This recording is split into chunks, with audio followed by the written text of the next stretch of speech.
Hey everybody, what is up? So I have got a little bit behind on the 52 tag challenge, and so I have got some free time today, and I thought I would try to catch up.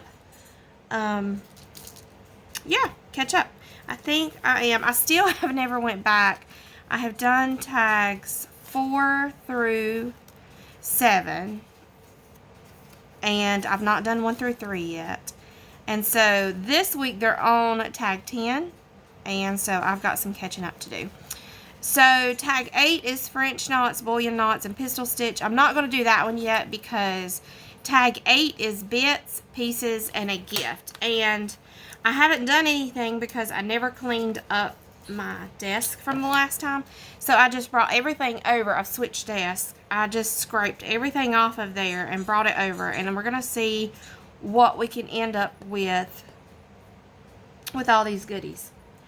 So I have also been making journals this week, and I've got these bits and pieces left over.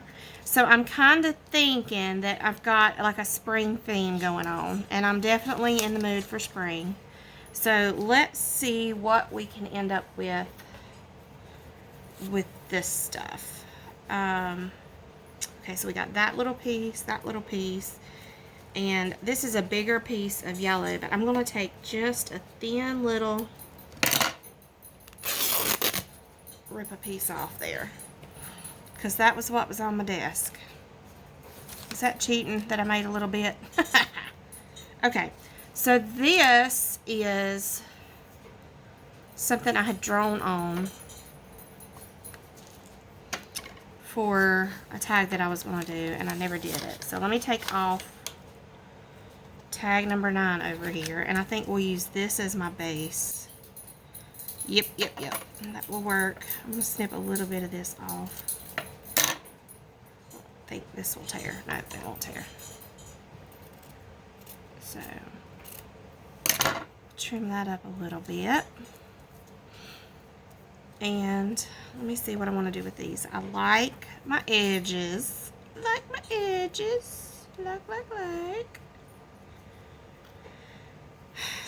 Let's see. Alright, let me think. If I cover up the white edge like that, I think that will work.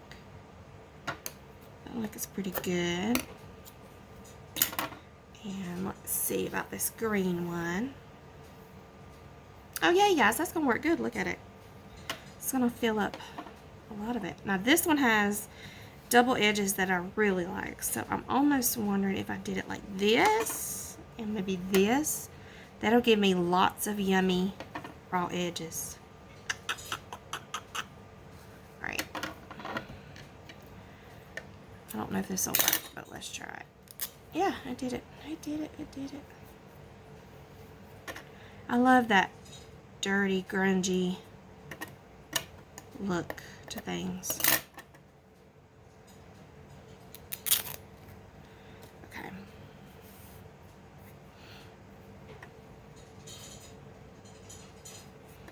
Alright, got that on there.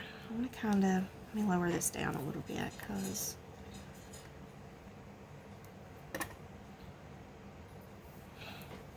alright, as much as I don't like using pins, I'm going to use them for a minute.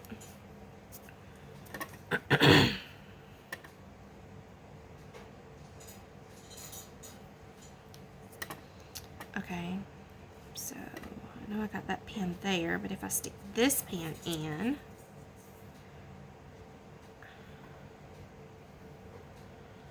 now I can go under here and take that one out.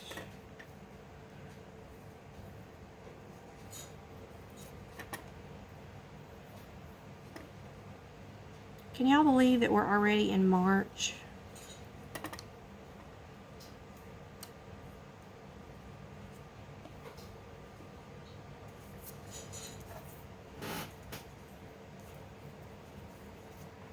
It's like I was looking at the calendar the other day, and Easter this year is the first part of April.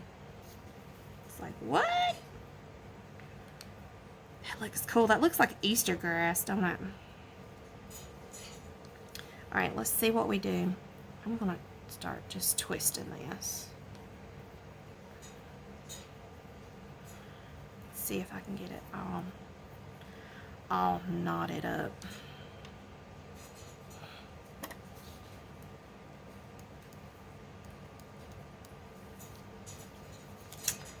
Okay, let's see. I don't like that. That ain't springy enough. Springy. Springy. Does that even sound like a word? Springy. Springy. Okay, I'm kind of digging that. Let me see. I've got something else on my desk. This pretty floral.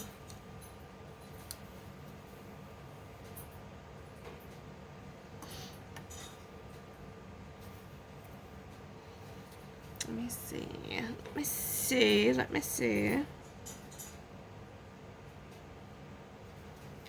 Trying to look for one that was close to the edge that would work well.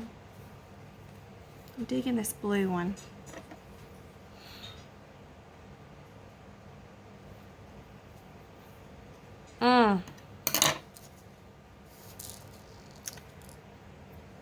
Thinking, what am I thinking? I kind of just like it like that.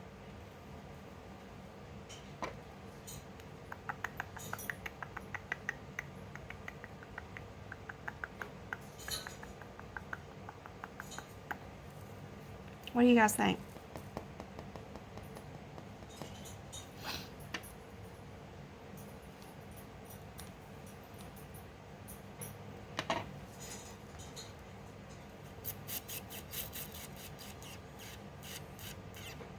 I think I am going to put a flower on there. I think what I'm going to do is I'm going to fussy cut around it. Using my paper scissors on my fabric. Hang on, y'all. Who knew that adulting could be so hard? I have to keep the right scissors with the right scissors. My grandmother used to fuss at me for that. And I had no idea why she had such a conniption over me using the wrong scissors. But I totally get it now. Okay. What I'm going to do is I'm going to fussy cut around this. And then what I'm going to do is use my stitching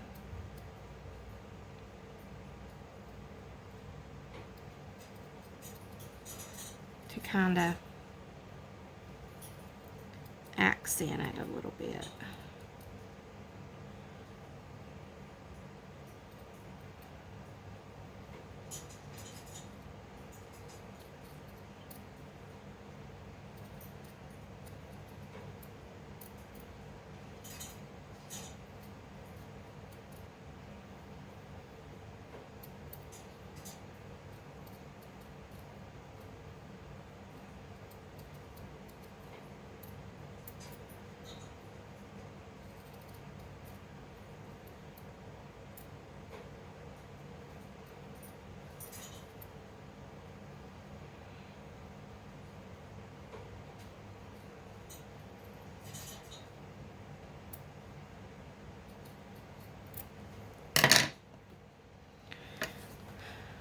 I think this is the quietest I've been in any video. It's because it's morning and I'm still not woke up.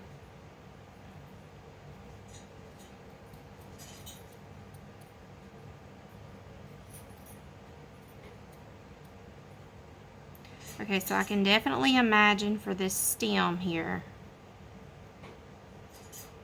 I'm going to do a running stitch.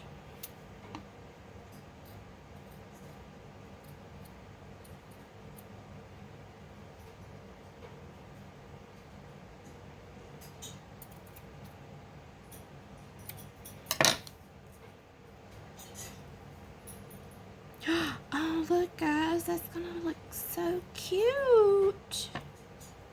I like it. I I like it a lot. Okay.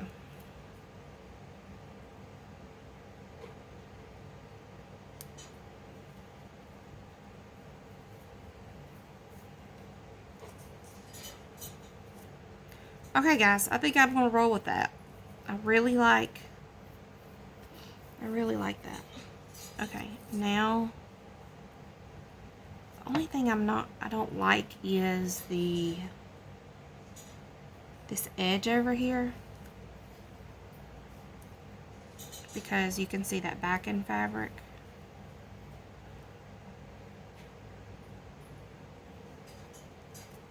So if I do this, maybe.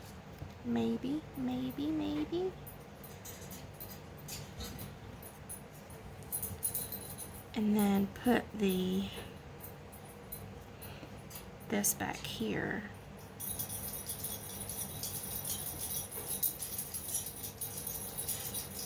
What do y'all think? I like it. I like how it looks. Okay. Maybe, I got these on my desk too. Maybe a button. Or is that getting too much?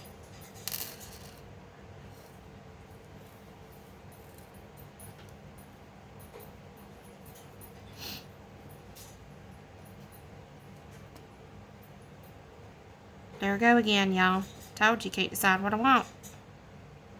I just can't decide. Can't decide.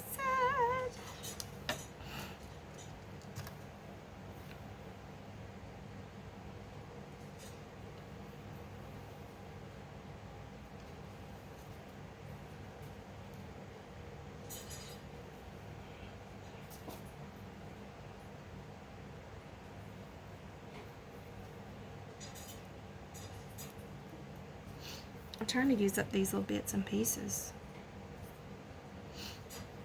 Since this is called bits and pieces.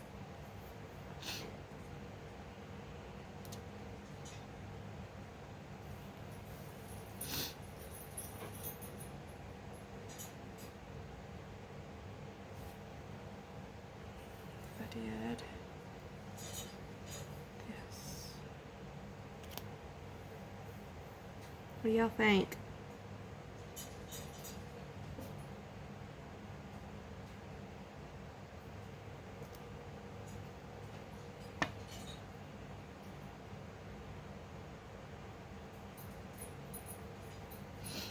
What if I take this off?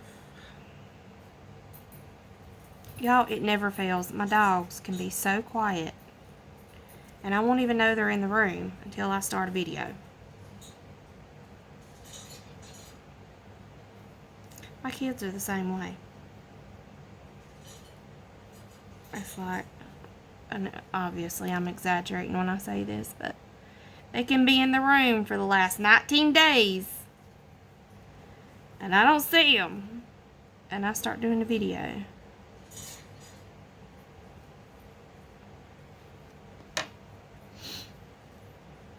I love my babies. Okay, that's it. I'm done messing. I'm not going to move it no more. That's it. That's it. That's it. That's it. I do want to make sure this is on this side because it kind of has that background fabric. Alright, let's pin this stuff down. And I need to think about what kind of stitching I'm going to use. I think I'm going to use cross stitch to hold those little strips down because I have wore out some straight stitch here lately. Maybe do some cross stitch, and then we'll probably do some miniature buttonhole stitch or blanket stitch. And I think for this stem I want to do some running stitch, kind of give it that three-dimensional look. What do y'all think? I think it's cute.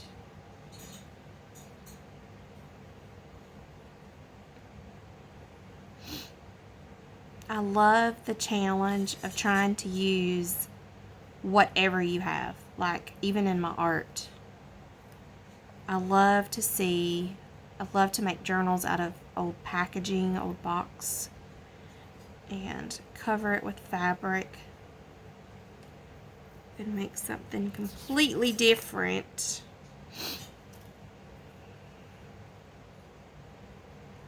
I don't know. I don't know why am I gravitating toward this button today.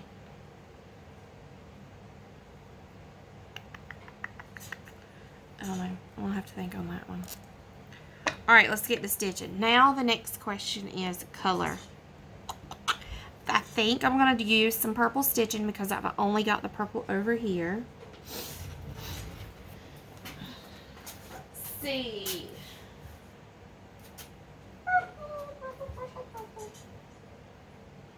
I have rearranged my room. So now I've got stuff everywhere. I'm over here trying to find thread. Thread colors. I don't have any purple down here. So purple is not meant to be, folks. Purple is not meant to be.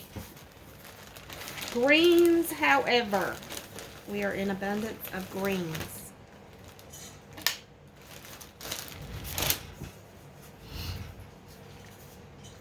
Which green do I want? Ooh, that yellow's pretty. I think it'll take away from it, though.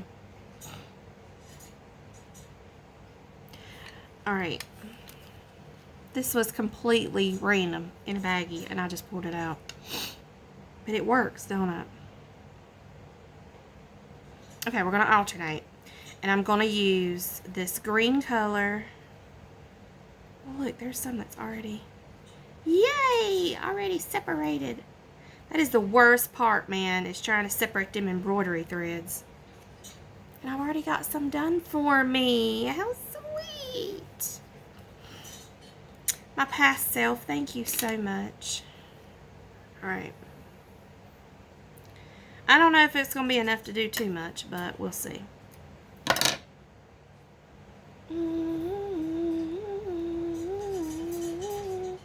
I get these bits and pieces of songs stuck in my head.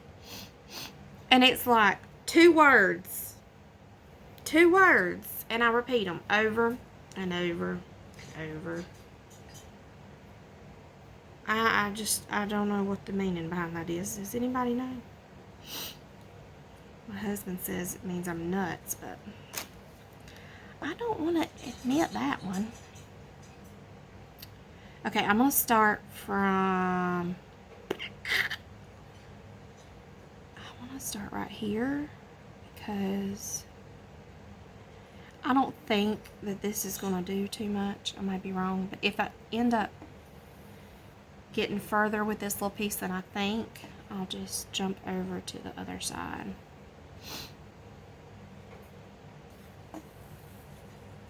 You know what? I think I'm going to do like a zigzag stitch. I don't know if that has a technical name in embroidery, but I'm just thinking about my sewing machine.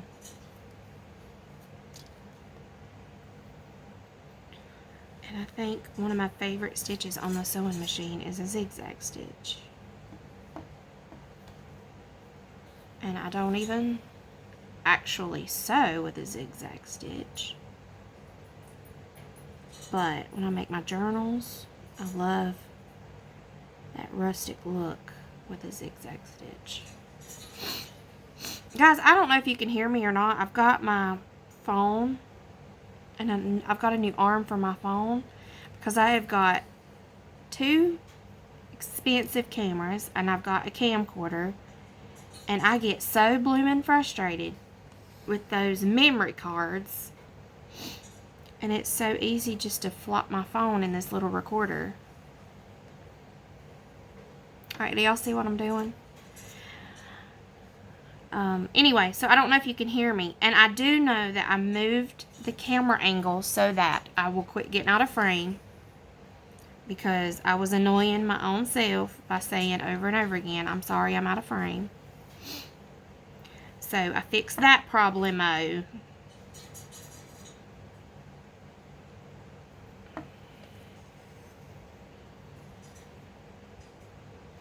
we have got a skunk. We live in the country, and there's woods all around, and there is a skunk that has been making visits to my home, and I have got cats and dogs outside. My dogs are they're safe. They're in an enclosed lot, and it's been cold here, and I can't stand for my animals to get cold, so they have got heater lamps. Like, my dogs have got it made, y'all.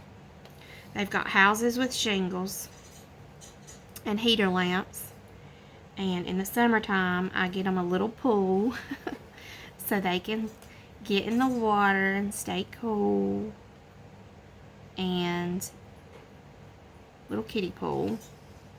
And then I put them a fan down there in the summertime, and they've got shade, and their little doggy house has got a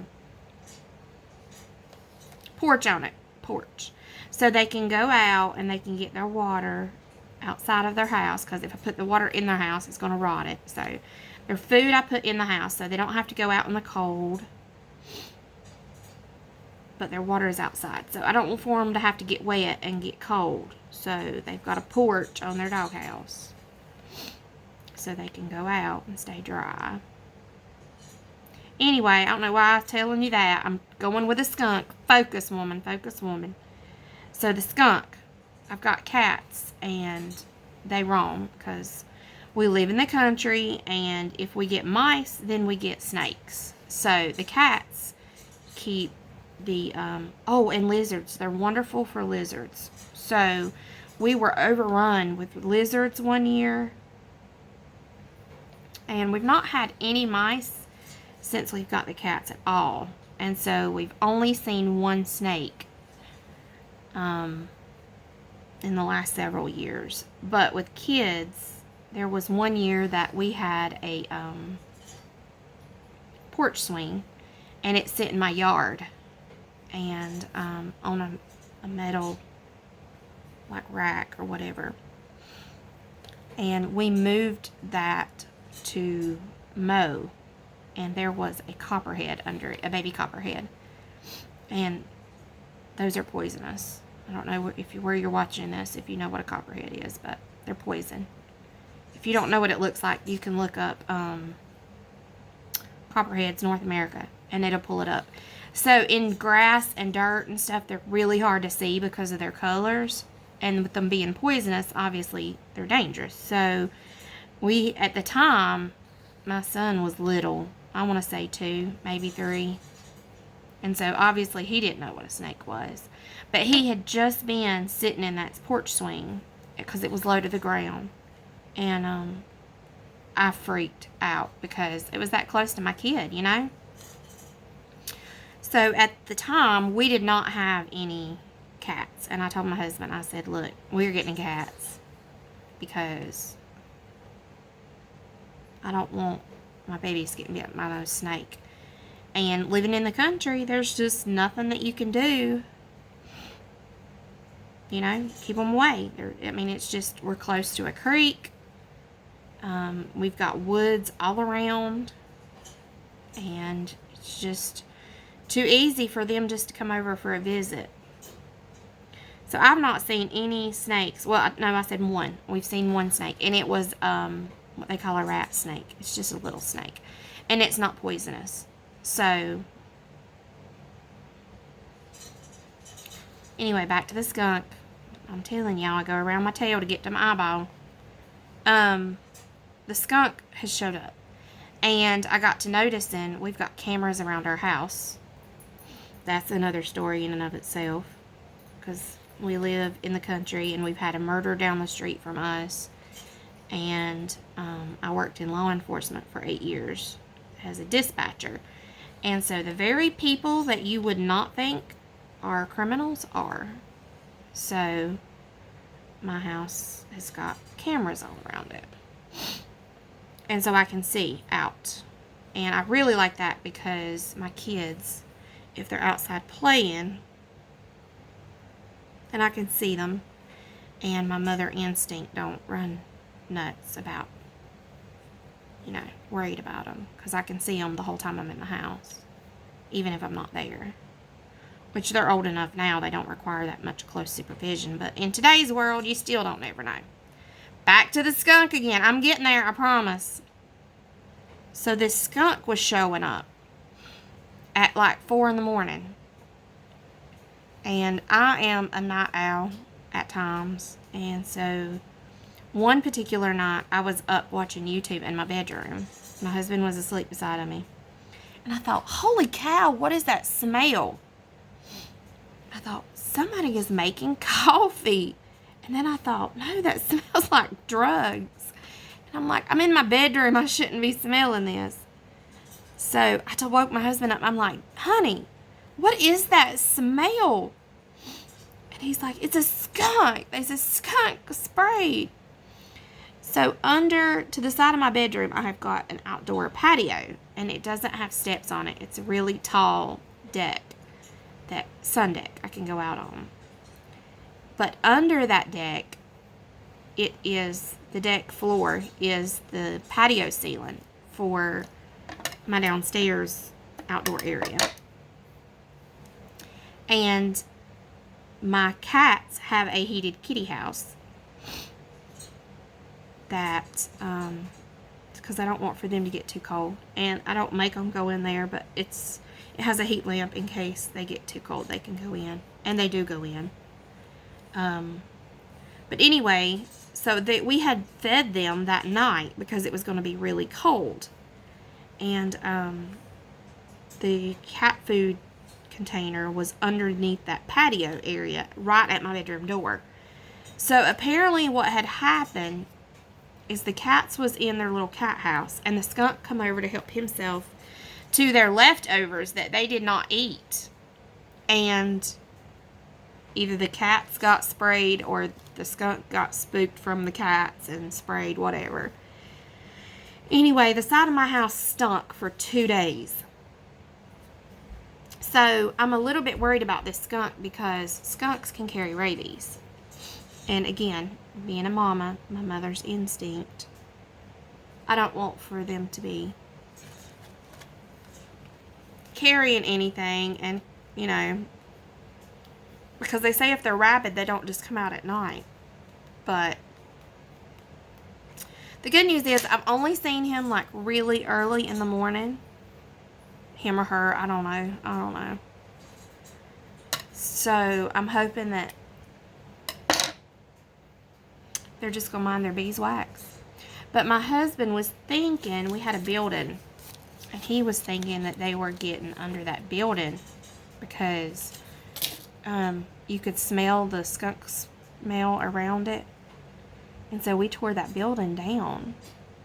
And but there was no signs of them under there. Like, we was concerned maybe they had, a little family or something under there. But there was nothing. There was no signs of them. So I guess they had inadvertently sprayed the building at some point when they got spooked by something. So I don't know where this little skunk is living, but he's got to go. So I have quit feeding my cats at night. Let me see how we're doing on time. And 30 minutes of me yakking. I have quit feeding them at night in hopes that the skunk, the cat food will be gone or whatever. And the skunk won't have anything to show up to eat for a buffet. But so far so good. Like, he's not, if he's been around, I haven't seen him on the cameras, and I have not smelled evidence of him being around. So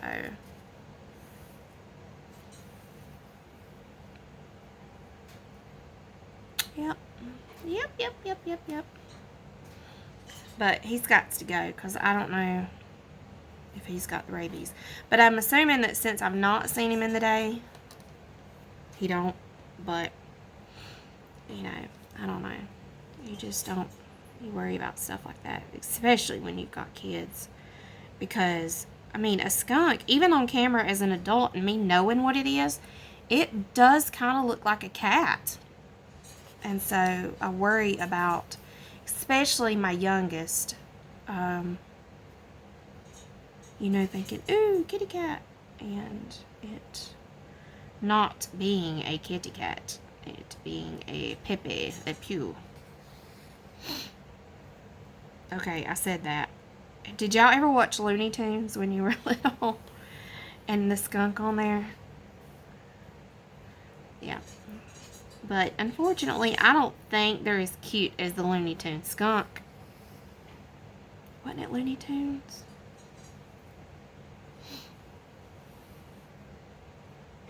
I talk about this stuff. And I remember whenever I was little, my grandparents and my parents saying things. And I would think to myself, they are crazy. They are old. And so nowadays I say things and I'm thinking to myself after I say them, if some young person hears me talking, they're not going to have a clue what I'm talking about. But that's okay. That's okay. If you don't know what Looney Tunes is, you're missing out. You need to go find out about some Looney Tunes. Because they were the funniest cartoons ever. And unlike today's cartoons that don't make a hill of sense, my kids watch some cartoons and I'm like, what is this junk? It's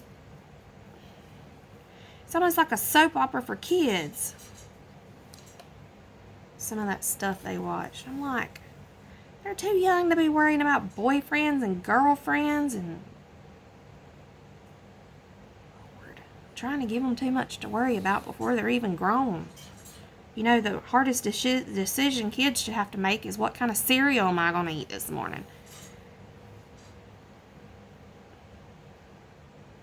I tell my 14-year-old all the time, I'm like, don't rush growing up.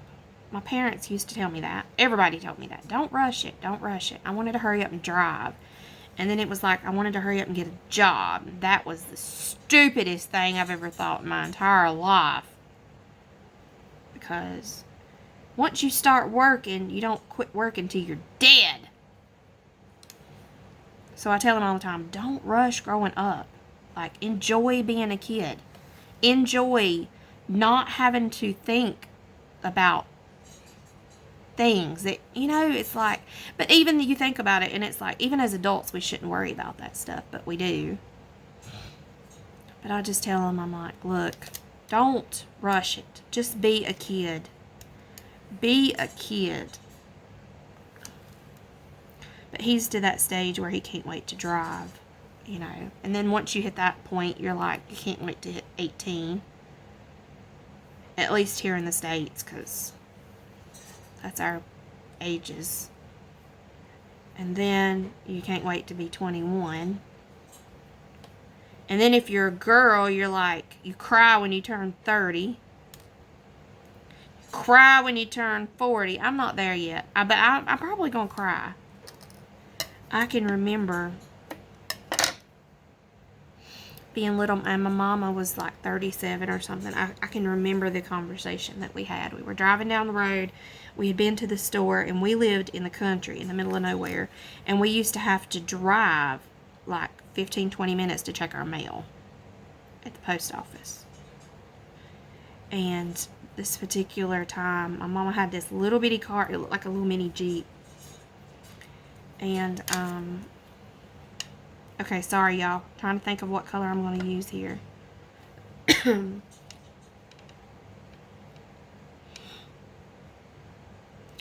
We interrupt this brief conversation.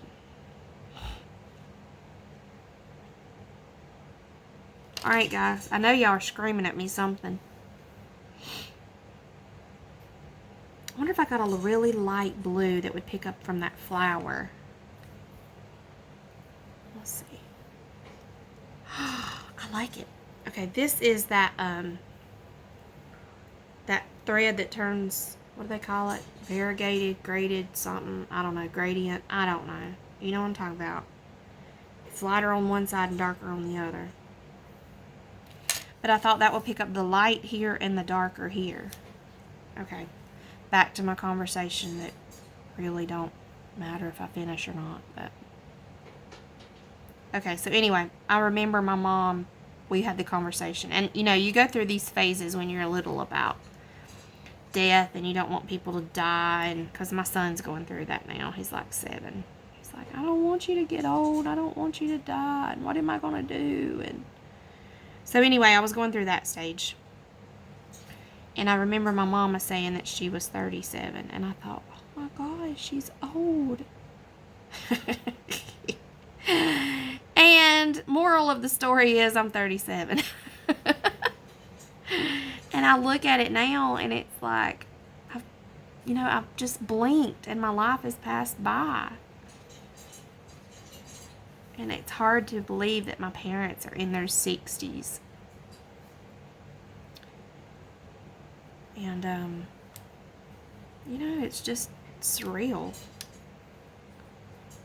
Like, life goes by in a hurry. Don't have to rush it.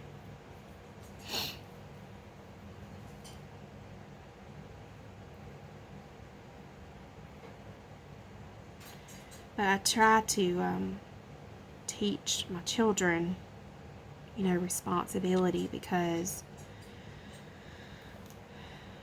one thing that drives me nuts is, I don't know, I hope this makes sense and y'all know what I'm talking about. It's like you're dealing with somebody that it is their job to do the job you're asking them to do. Like, does that make sense? Like, okay, just for example, the one that's been driving me nuts about this is my son's pharmaceutical company that is responsible for shipping out his meds. Their responsibility is to get in touch with his insurance company to get the prior approval, because I can't do that. Like, I can't fill out the forms. The doctor has to do that. The pharmacy has to do that. I don't have the information. And I don't even have the right with insurance to fill out these paperwork. And, like, they know this. This is what this particular company does. This is not a generic, just drugstore that this is a random medication they never deal with. The particular pharmacy, that's all they do is the specialty pharmacy for human plasma for these injections. So, like, that's all they do day in and day out. And you're, like, thinking, you're waiting on your medicine and you call and you find out, oh, well, we've not got the prior approval for the insurance. I'm like, this is your job. Your job is to get my son's medication filled. Like, that's what you do. And so they don't do their job. And it drives me nuts because it's like, this is your job. Your job is to get my son's medicine filled. But it's like I'm having to do things that they're supposed to be doing. Does that make sense? So that drives me nuts. If it's somebody's job to do something, it's like, can you please just do your job? So I'm trying to teach my boys work ethic. If it is your job to do something, you need to show up and do that job. Don't be distracted on a cell phone. Don't be playing on your social media, which they don't have social media, but we have this conversation a lot. They could probably recite to you my soapbox message. But you're being paid at that job to do something, not to play around on your own time until it's break time. And my son, trying to get him to understand, because, at home I don't slave drive them or nothing. But it's like they'll work an hour and want a break. And just trying to realize that in America, you have to work like 4 hours to get a 15-minute break. And people just don't do that. So trying to instill in them work ethic. I don't care what profession they choose. I want for them to be happy in whatever they choose. But I want for them to do it to the best of their ability and not halfway do it. And I tell them, you know, if you don't have a work ethic, you can't hold down a job. You know, if you're told to come into work at this time, you need to be there a few minutes early, enough time to put your stuff away, use the restroom, you know, get something to drink, whatever, and be ready to sign in at the start of your shift. And I realize that, you know, things happen. You can't do that all the time, like, you know, car problems or whatnot. But if you do it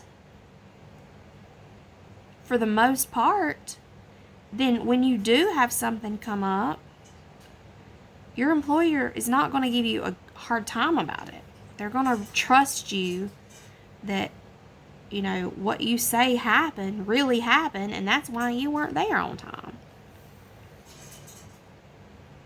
And so anyway, I don't know how I got on that subject now.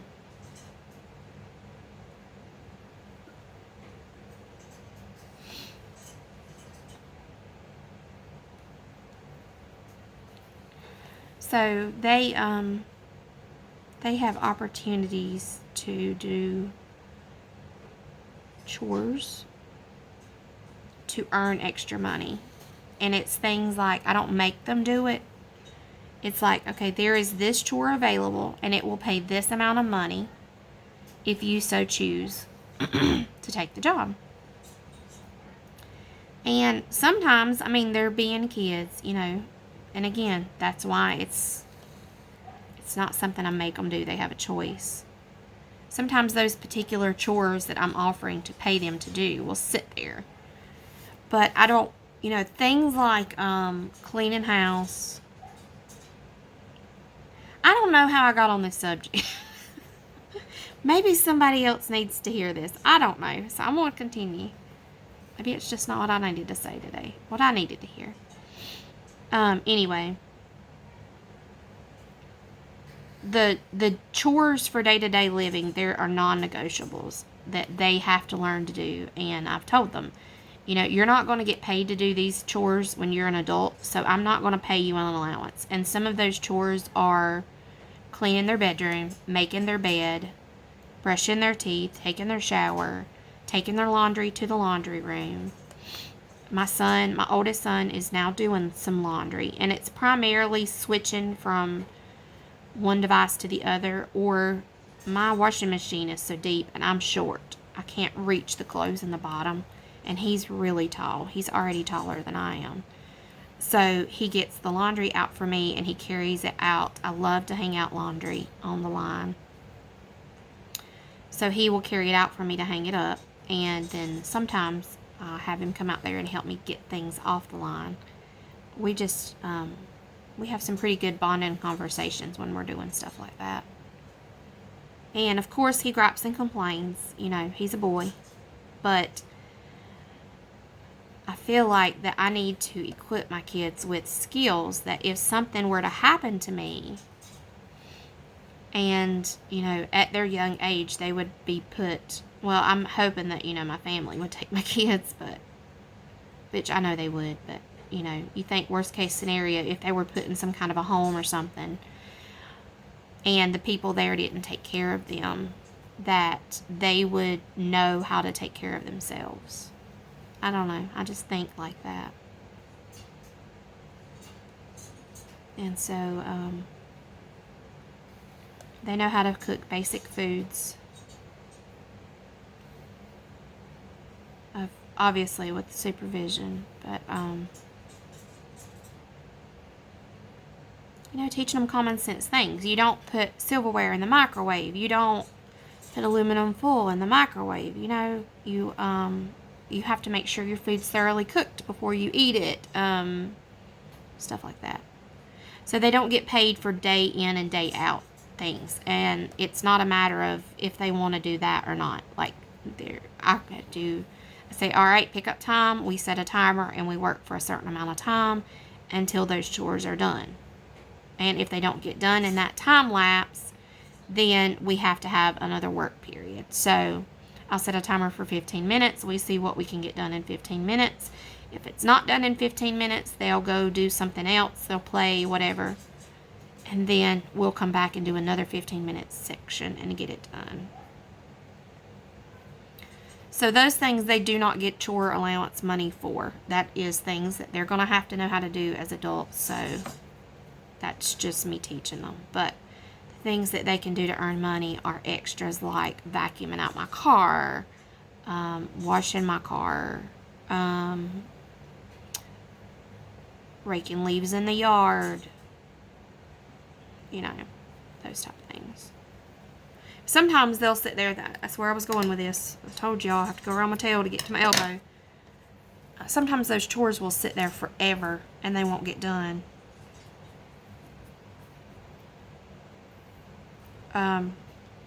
But then they'll go to wanting to buy something and I'll be like, you know where the chore chart is? Because I also don't want to raise entitled children. You know, as in, well, I want it now. So they're taught to work and try to teach them not to get into the trap of, you know, the credit thing. Because that was a hard lesson to learn too. If I can save them some years. And again, you know, what they decide to do when they get older is their business. But I want to do my best to teach them now. Okay, y'all, buttonhole stitch. It's okay. I think I'm getting there. Hadn't done it in a while. Why do I keep calling it buttonhole stitch? It's a blanket stitch. Golly.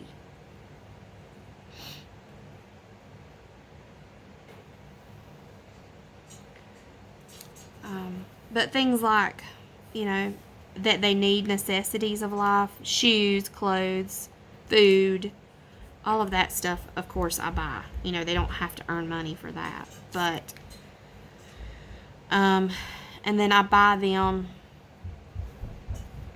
one thing, just because I love them a month. I mean, and it's not anything massive, but they have been raised without that.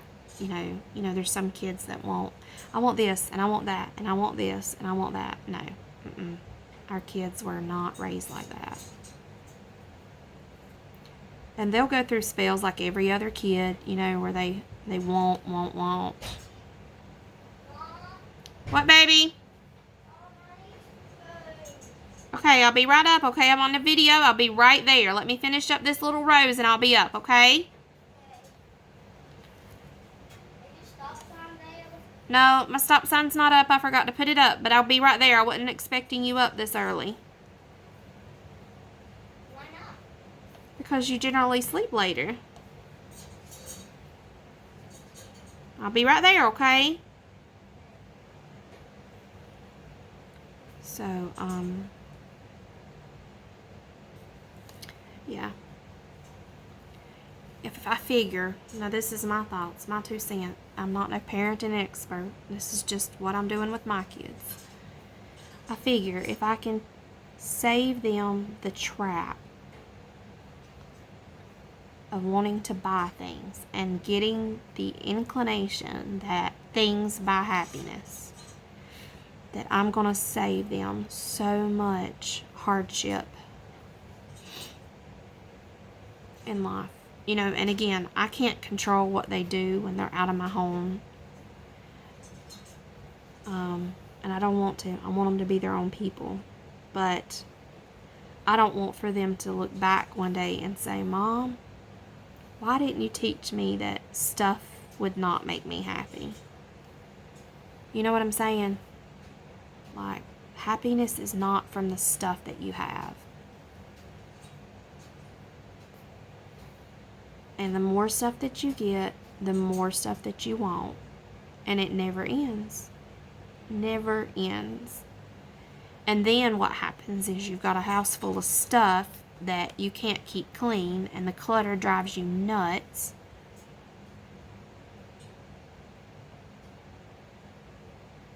I don't want that for them. So, y'all, I don't even know why I had this conversation. Maybe somebody needed to hear it. So, and I don't even know what the slow stitch audience is. You know how they say if you do a channel or something, you're supposed to have content relative to your audience or whatever. I'm just me, folks. And if you don't like what I say, then just don't watch my videos. That's just all I know. Because as much as there's people out there that don't want to hear what I have to say, maybe there's people out there that do need to hear what I say. You know how you're going through something and you're like, man, I just wish that you're looking for an answer and you're like, man, I wish I could get an answer to this and I wish somebody would tell me and I wish there was wisdom. What wisdom? Who's got wisdom that they can share with me about this? And you run across something accidentally and you're like, oh, that's so what I needed to hear.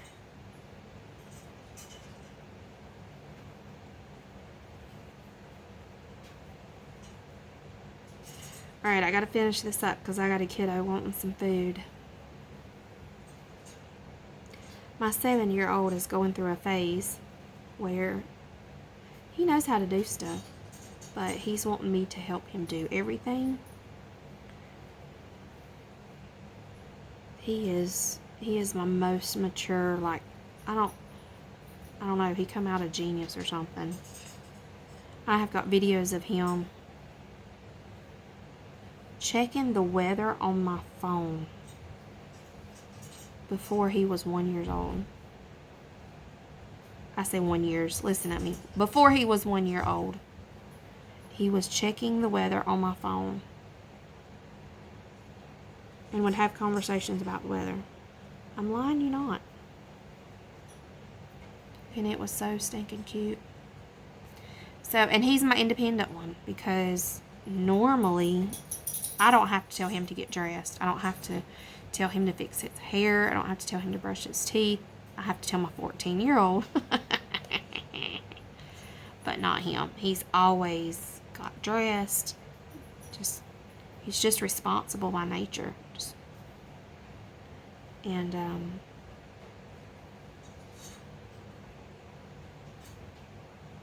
Yeah. But anyway, he's going through this phase where he's wanting me to help him do everything. But he's also going through that phase, like I told you about, afraid that something's going to happen to me because of my age. And I just tell him, look, we don't know. It doesn't matter how old we are. We don't know when our time is. It doesn't. You could be 7 years old and it be your time and you're out of here. You know, you just have to. You can't live each day in fear, and you got to do the best with each day you're given because you're not promised a tomorrow.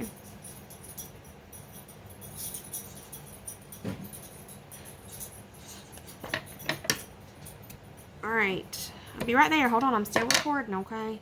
Coming up right now. Okay, so that is my tag number 9, bits and pieces, and a gift. I guess for the gift, I will attach it up here to the top. I don't have too many things given to me. Seriously, I really don't. So I think I'll just put some edging on here that somebody sent to me in the mail. It's the only thing I can think of that I have been given that I could put on here. So there is my tag. Thanks for sitting around and listening to my blabbering. My blabbering. I think it turned out pretty good. And I used up some of the scraps off my table. And I'm going to come back in and do the other 2 tags that I'm behind on and see if we can get everything caught up today. Alright, thank you guys for watching.